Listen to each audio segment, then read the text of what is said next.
Nice to see you again Nice in to our see you. episode 5. Episode 5 of the Tube Ride. We have So let's some. remind maybe about what we agreed last time and what progress we will do. Yes. We were talking last time about trying to write faster. My progress so far was I pretty much finished Act 1 of this 3-act story of YouTube. And I was hoping that I'd try and get 2 and 3 done. I failed on that. Okay, which is normal, which is a part of the life. Yeah, it's We part of create the life. plan and we fail on the execution. Yeah, I had a few distractions, maybe a little bit too much partying for Halloween, perhaps. Yeah, and also just I thought I'd done a lot of research, but then when I got into the second act, I realized that this is really when YouTube arrives in the story, and there's actually a lot of little interesting and juicy things about the growth of YouTube in these early months of its creation.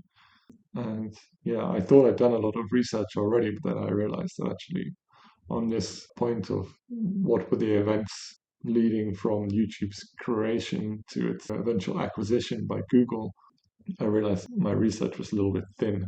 I only just really knew I had some early stuff about why it started, but nothing much about this like rapid growth phase, which is actually quite interesting. Yeah, it's you mentioned very good point. So you made Act 1 and then you start to make research for Act 2 and then you discover you have not enough research, so you dive deeper into research and you sunk there, Yes, a because little bit. there is never enough research, I mean, the more you searching, the more you need to search, So then we come back to the question, what is the proper balance between like very deep, very detailed research and to have research, let's say, good enough because the primary goal is to run screenplay, So what is your personal approach to that? Maybe, like this, because I'm sure that every person will answer differently. But what is your personal approach to that? Let's say, how much research you want to include into one sentence of your screenplay? Yeah, it's a good question. I find things very interesting, like in general. So I could include a lot of information in the script and have it extremely dense, but that might not be best for entertainment value. So I'm kind of consciously trying to do this moderation and force myself to only include things which really feel like they're driving the story forward, like we talked about last time. If it's like very dramatic things. So if it adds challenge into the narrative, like it's some problem that needs to be overcome, or it's some solution that comes, if it's something that's creating this struggle for the hero's growth, then I can include these. One of the screenwriting guys I was listening to this was saying that you should, as a writer, you should really torture your hero. So like the hero should suffer to achieve their character arc, to fulfill their purpose. It's more satisfying for the audience this way if they see the hero struggling to become what they rightfully should be. Yeah, so that kind of guiding principle is helping me filter out some of the detail that might not otherwise have filtered out if I was writing just for information instead of narrative. Yeah, so that's helping me. And I don't know. Maybe were you asking specifically about depth of research, as in like, should I go to primary sources or not? Is that what you meant? Or Yeah. Like when you're doing research for a topic like YouTube, which is a huge topic, so I'm pretty sure that there is a lot of already existing research, which you, like in easy way, you can take, blend between them, create something for your, I don't know, 20 minutes video and drop it to audience. So what is the difference in your approach? Why you spending more time rather than just like surf through the existing research, like that's true. slide them and include into your video. Yeah, well, that's true. Like, I have come across a couple of articles, particularly about this phase of the story that I've been writing, like YouTube's growth period. Yeah, there's been a few people that have written about this, like specifically about like the acquisition phase, and like challenges they're facing from copyright holders and things like this. These have been like kind of like newspaper articles or kind of like I don't know, like magazine type pieces. Like on one occasion, I found something that's like, oh, this is like perfect. I could almost copy and paste this and just cut it down into like a script format. Then that Mm-hmm. feels like cheating. You know, you don't want to just like plagiarize someone else's work. I think it's like important to be able to at least bring something new or like different perspective or something like that. But it could be hard to bring something new because it's already years of YouTube, yeah, like tens of years of YouTube. And like you say, there is many research, like from professional ones, like journalists, top media, to some private YouTubers. Probably other YouTubers also did something. So yeah. Yeah, that's true. At some points, I was thinking like specific people have been mentioned in the story. Probably these people are, you know, busy on a private jet somewhere or on like a yacht in the Caribbean, beyond the reach of mere mortals like me, you know. But at some point, I did have the urge to like, oh, maybe I could try and contact this person and like speak to them about this and ask them for some more details on this point. But then I realized that okay, like that would cost a lot of time, and also like I'm not established, you know, I don't have even journalist credentials or something like this. I'm just some dude on the internet. So like probably the sort of primary research, at least for these sort of people who've got a lot of money and don't have much time, probably it's probably not realistic or helpful. It's come some idea, like you say, that there is a people and to make interview with them, like interviewers doing like with some celebrities or with some other people who interesting, like 1 hour, 2 hour interview, yeah, like.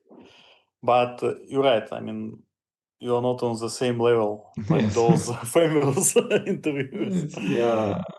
But still, I think you can maybe like because YouTube is big and like you say, history of YouTube is huge, and there is inside of one big global story, there is maybe few different storylines inside of YouTube. Yeah, so maybe you can pick up one storyline, you know, like in the best Gollywoods movies, there is some kind of general story and there is story of one guy or one family or something like this. So maybe it's in such way you can combine to create something unique because nobody before talk about this person or his contribution into YouTube and how it's affected, you know, etc. And in the same time you still doing about YouTube but through the eye of like one single person or something like this. Yeah, yeah, it's a good point. Like, I think that's actually like you're asking about how I can like blend research or something like that, and yeah, it's maybe a good example. Like okay, so I've been doing research about how much money it was costing to run YouTube before they got acquired, because I wanted to find out, you know, how are they funding it? Like some of these guys Mhm. used to work for PayPal. PayPal got bought by eBay. Early employers probably had some stock options, probably got you know, a windfall of cash from that sale. And I was like, okay, sure, but then how much money? Like how much did they put into it? I couldn't find this figure, and that's kind of at one point I was like, okay, I want to speak to them and ask. But okay, Mhm. so I found some article talking about the funding rounds. They got some money from this venture capitalist firm called Sequoia Capital. They got another round of funding from them. So there's one article that's focusing on like their funding. And then like I found another article from like Forbes or something that was talking about their costs. Like they'd done some analysis to try and figure out what their bandwidth cost was. So like here I can kind of like merge two and I can Mhm. take, okay, here's I got some information on costs from one article, information on bandwidth from another. And to your point about like trying to find this like specifics, like sub story or story within the story. Mhm. I haven't found something that's like I can view it through this lens, but I did find some interesting like examples of individual videos that were like viral during this Mhm. time. And there's one video, for example, which was the most popular video on YouTube for a while. And it's these two boys, I think they're in their late teens, and they were doing like a lip sync like kind of Mhm. music video to the Pokemon theme tune, and like it's millions, millions and millions of views. And this one didn't. Here it is. At what year? I think this would have been, I think like 80s, 90s? 2000 and, the theme 2000. the theme tune is from the 90s. I think the original Pokemon theme tune was written in the Yeah. 90s, and it was on TV in the 90s. But these guys, they produced this video like 2005, because I think YouTube was acquired 2006. Mm-hmm. So, like, what's interesting is that, okay, one article rightly pointed out that YouTube's costs are like bandwidth, server space, blah, blah. But for bandwidth, YouTube has to pay to transfer the data of each video. They need to transfer that to the viewer somehow over the internet. And that's a hosting cost called bandwidth. And bandwidth Mm-hmm. costs money. So, like, to paraphrase one article, like every view of a YouTube video was a direct cost for like YouTube. So it's kind of funny that you have like something like, okay, a couple of teenage boys, they just like lip sync to Pokemon, Yeah. upload a video of them in their bedroom, like And jumping you pay around. for that. And YouTube's paying for that, and it's going viral, like millions and millions of views, and every one's costing like 10 cents or something like that. And so, like, that was one thing that I mentioned, or I've included, is like a sort of a direct example of how costs were increasing, or maybe even going out of control in the early days of Mm-hmm. YouTube, because, okay, they've created a platform business. Anybody can upload anything. That anything might be viral content, and Mm-hmm. if it's viral content, then that's gonna. It's immediately multiple your Yeah, cost, yeah? yes, exactly. Like you say, if it's millions of views, and then you're Yeah, crying. yeah, exactly. So this might be somewhere, to, like, even if it's not bring something that's completely original, completely new, like primary research, at least weave together different stories from different places to create a picture which offers something like a zoomed out view, a zoomed in Mm-hmm. view, something which is like very abstract and like maybe more like business focused, but also something which is also relatable and understandable to people who would have been on the customer side of YouTube, the viewer But side. also it's very interesting. You can make it like central line of your video is the financial side, yeah? Like you Mm. say. So you keep story around financials. So how it started and how they change it and become profitable, and now it's like billions dollars industry, etc. So means, yeah, it could be this similar, like you take one character and move him through the story. Same here, you can financials as a main line of your story, yeah, as options. Yes. Then it will makes you like a bit different from just generalistic YouTube approach. Yes, exactly. Like, yeah, I've kind of been doing it a little bit, and it's like, if this is like a hero's journey, and like YouTube has to succeed and fulfill its promise to Mhm. the world of delivering the video platform that makes everyone happy or whatever.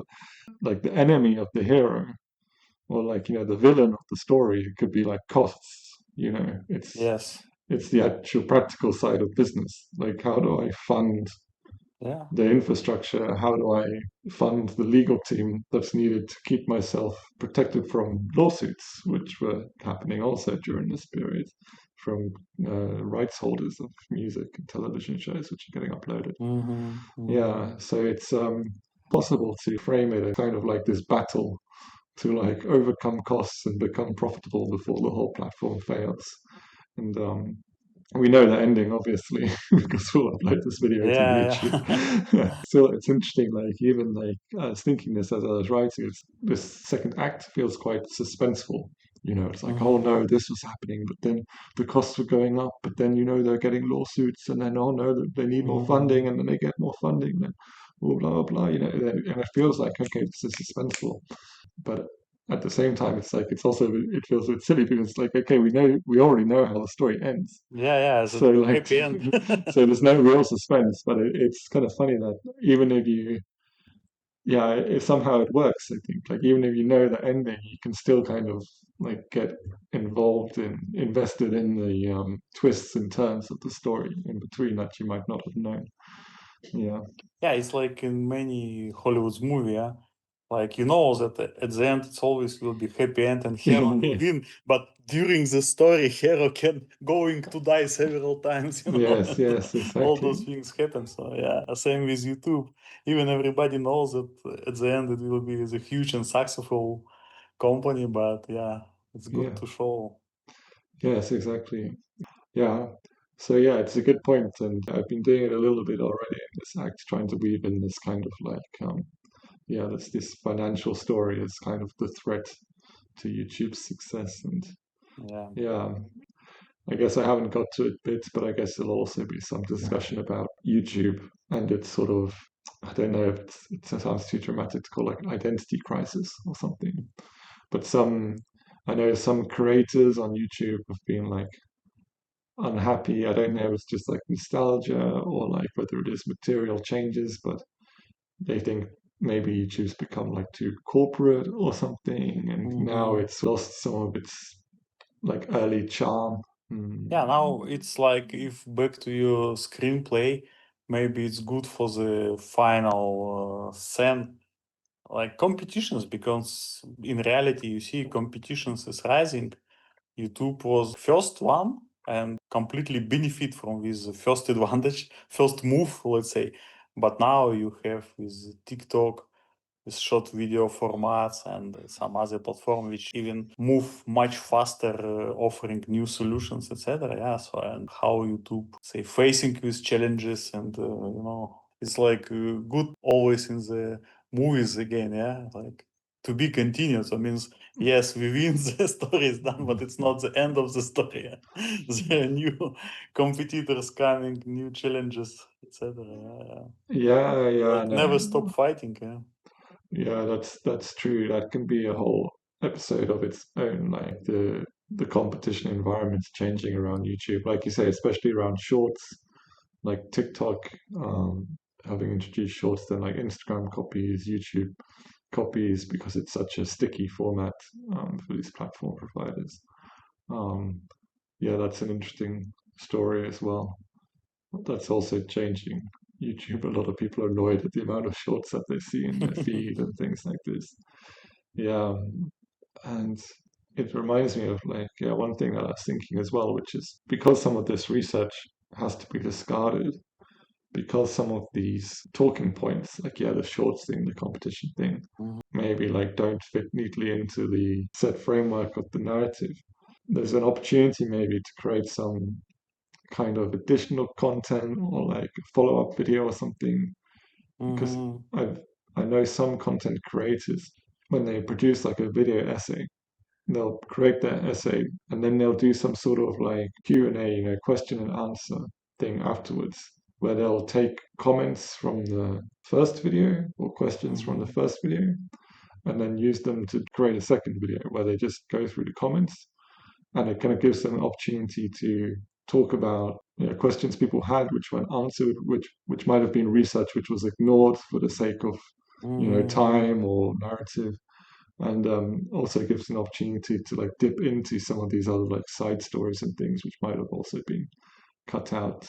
Yeah, so that's something I'm thinking about as well. Like maybe Yeah, I not. mean, you touch a good point. We discussed this point about few episodes before, like what should be the timing and should be it's a one video or should be a series of videos. Mm, And now when you're doing research and writing a screenplay, you already come to the point that okay, yeah, it might be too much for the one video, yeah. But still it's pity to waste those information which you already collect, yeah, which you yes. gather it from the different sources because it's value and it's for sure will be interested for audience, yeah. So yeah, then you can think like to extend your video duration, like not 20-30 minutes like we discussed, make it 1 hour, like 2 hour, I don't know, like No. long read, something like this, or keep it as initial scope, but then, like you say, create some additional video topic related or something like this. Yeah. Yes, I'm not sure like the best way of doing it yet, but certainly I think, yeah, like you say, there will be some way of doing that. I probably won't want to go for the 1 or 2 hour option because it feels like from a sort of production effort point of view, Yeah. it'll be easy to do like a Q&A video. The structure's just very clear and doesn't need like narrative and probably don't need some fancy graphics or something like this. It'll just be sitting and talking.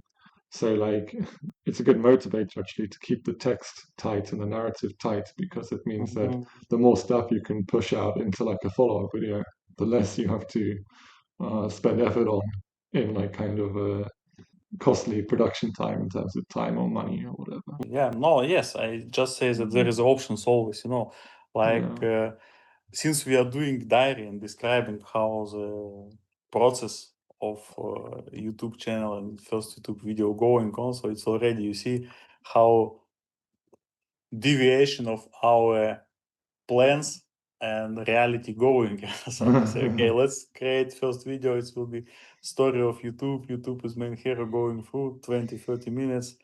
Then say, okay, within 1 week we can create full screenplay. And now, then more we going into the situation, then more and more we discover, okay, it's much more complicated, let's say, interested, but complicated things. And, it's, you doesn't want to make it like too fluffy, too light for just for like TikTok 60-second videos. Yeah, And since you start to do it more quality, more in professional way, let's say, it's like consuming more and more of your time. Yeah.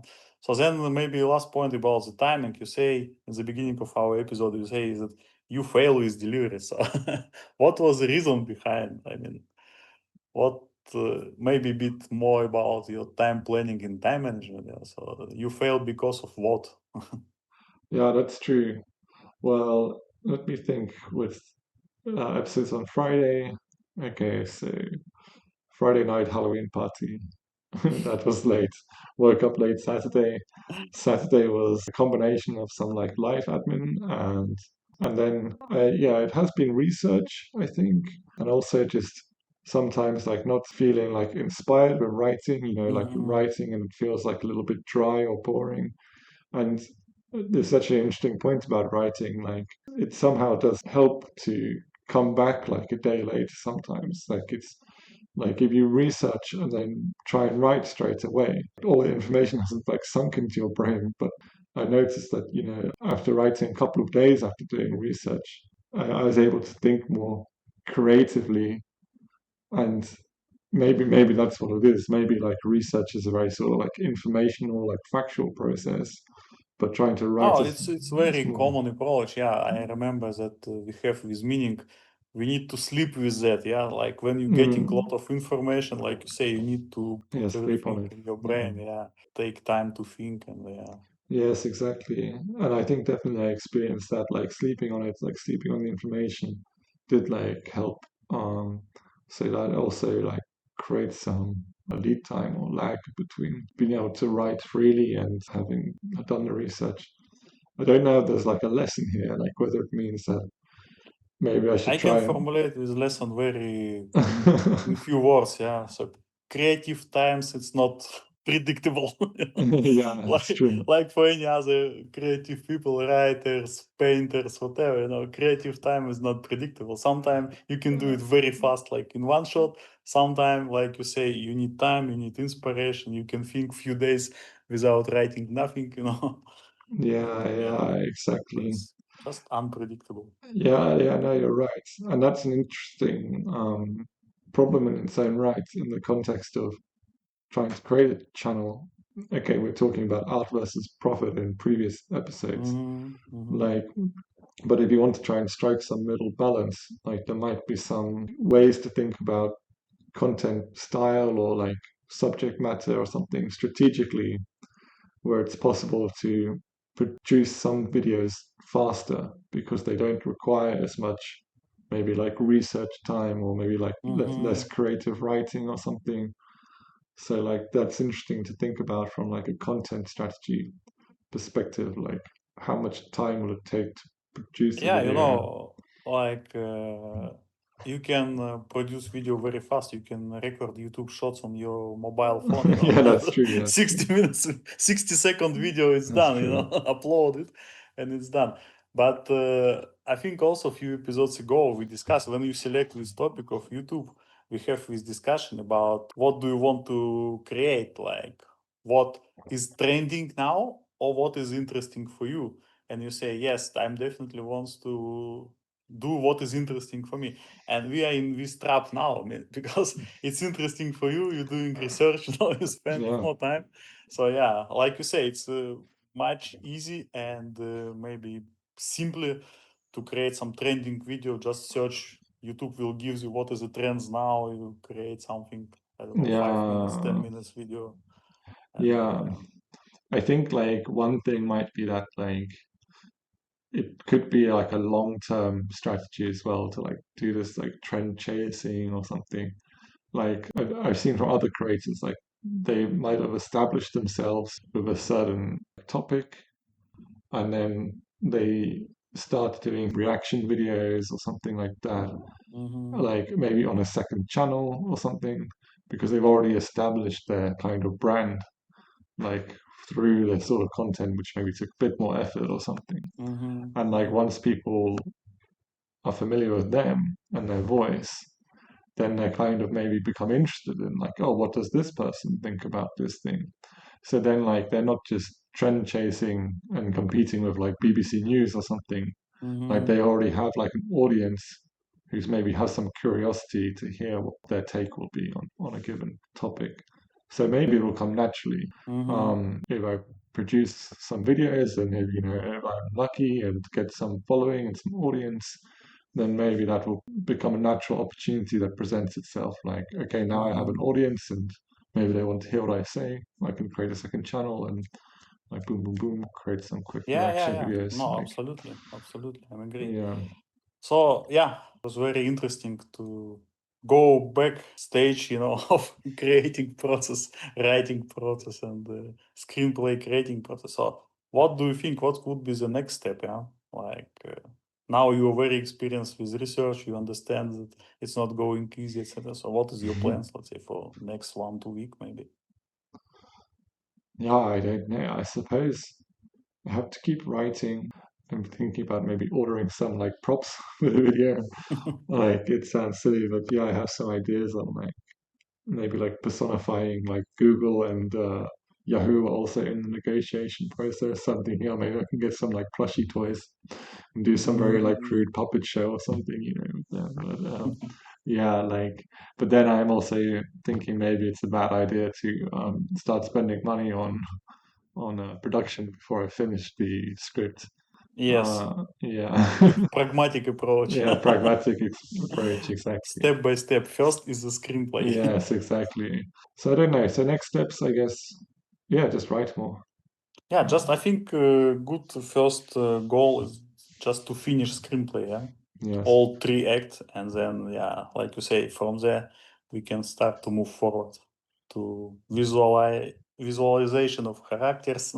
We yes, will move to production because now we are on the stage of planning screenplay. yes, yes, that's true. Yeah, maybe that's still the goal is to get first draft because then you can start maybe preparing production, knowing that most things are going to be locked in. The only things that Yeah, will change maybe is some like tweaks of the wording or something like that. Um, yeah, it will be interesting. it's already interesting process. Yeah, you Yes, already enjoy it, and writing and research, so yes, and it's yes. I'm enjoying it all. It's already nice. good. Yes, it's a good thing for sure.